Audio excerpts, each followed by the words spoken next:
my current work is reflected in a new book I have out called Open Services Innovation. It continues a program of research I've had now for 8 years on open innovation. The first book came out in 2003 and talked about a new model of both more external technologies being used in one's own business, and in turn allowing unused technologies in your business to be used in another company's business. In 2006, I wrote a book called Open Business Models, which took the open innovation idea from technology and R&D into business model innovation. This new book that came out in January of 2011 is about taking this into services and service business. I think it's important to separate innovation from invention. And I say that for a very practical reason, that I think one can be very inventive without necessarily being innovative.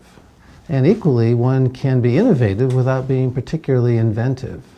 And once we separate those two terms, where one is the discovery of new knowledge, and the other is taking ideas and technologies to market, then we begin to see possibilities where people can collaborate within the process of invention and innovation, or even have markets between suppliers of invention. We're here at University of California at Berkeley, a pretty inventive place that generally speaking is terrible at innovation.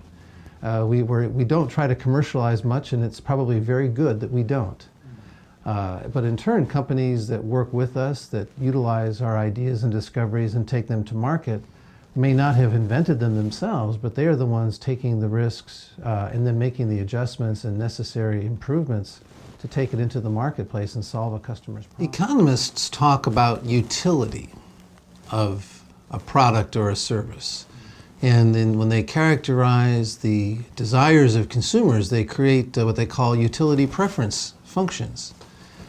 I think there's actually the kernel of a good idea there, that value is determined by the consumer based on their desires, their preferences.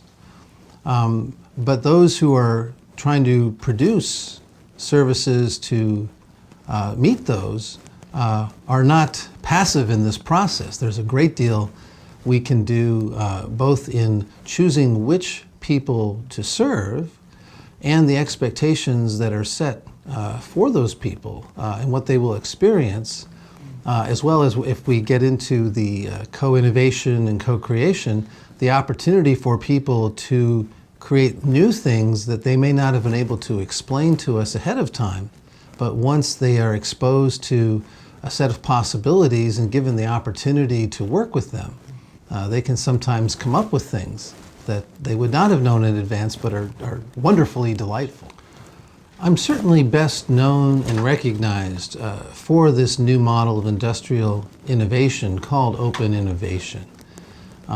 Part of the insight there was looking at the practices of a number of leading industrial research organizations in both the US and in Europe, and finding that some of the serious problems they were encountering had to do with too many restrictions on both the inflow of information into the innovation process, as well as restrictions on the outflow out of the innovation process beyond the scope of the current business.